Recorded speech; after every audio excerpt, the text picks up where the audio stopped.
What's up, everybody? RP coming here live from my hometown fishing stream, and we're going to do a little bit of catering sales talk today.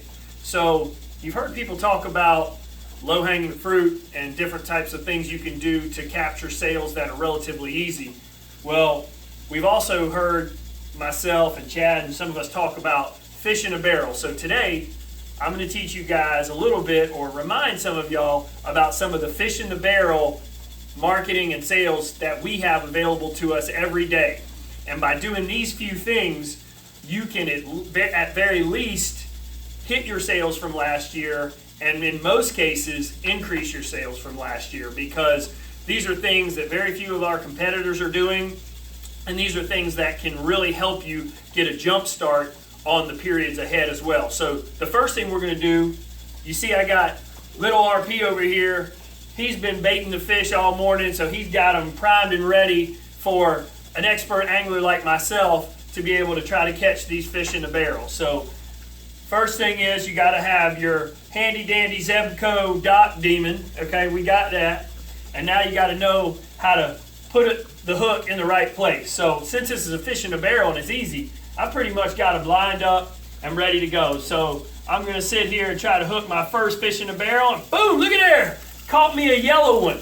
This is what we call a yellow striped fish. It's very indigenous to the Charleston area. It goes very well on crackers, okay? Anyway, sorry.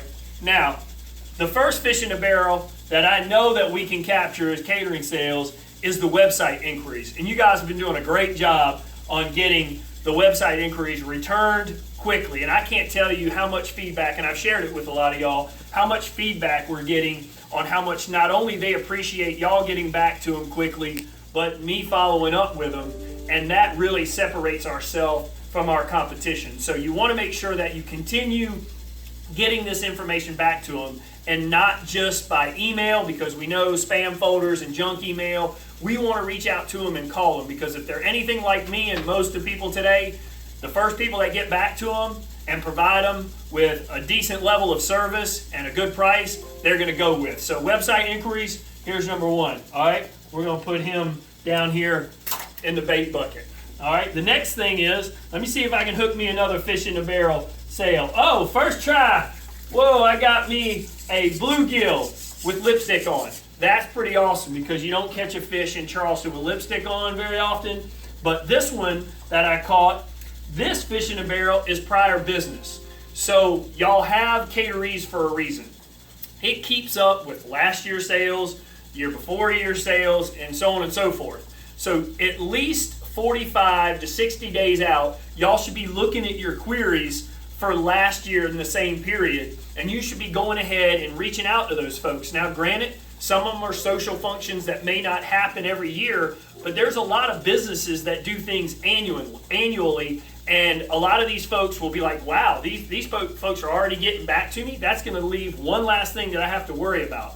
So you really should be getting ahead of these queries. And the other things are, by knowing what you're up against, you can start really working and trying to make up for any kind of big events that you may not have.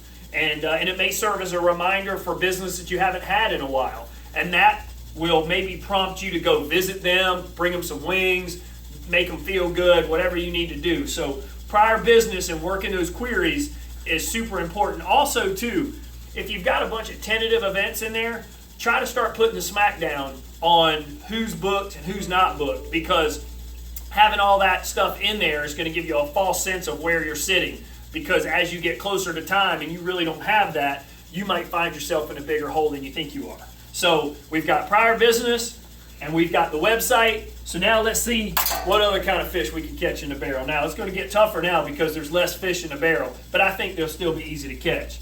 So I'm going to see if I can catch me another one of those lipstick bluefish. Uh-oh, this one is being really difficult, but they can't escape the angler professional, Robert Patterson. Booyah, got him. All right, now let's see what we got here. Okay, so again, we got another blue lipstick fish, okay? They seem to be biting big time today on this hot 105-degree heat index day in Charleston, but this one is follow-ups, okay?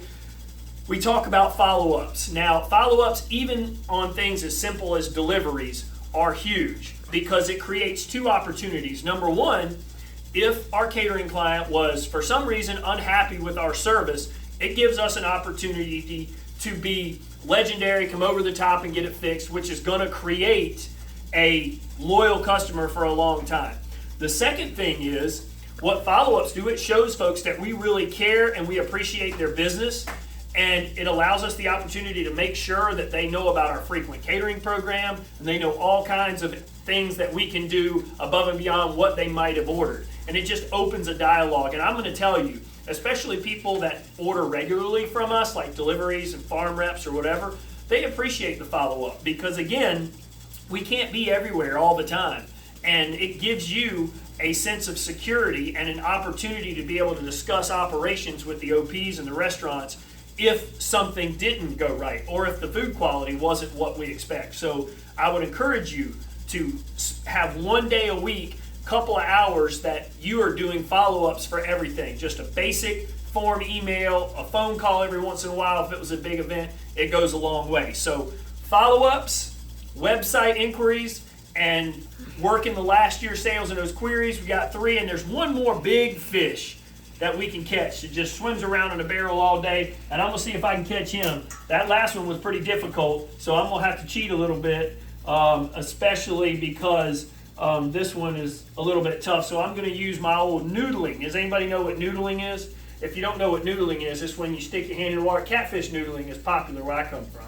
So if you haven't ever catfish noodled, you should definitely try it. So I'm going to do a little noodling this time, and I'm going to whoop, boom, oh, and you see they get a little crazy when you catfish noodle. And this, the last fish, one of the biggest ones, is basically phones. Making sure that you are available on the phone, you're answering calls, and you're returning them quickly.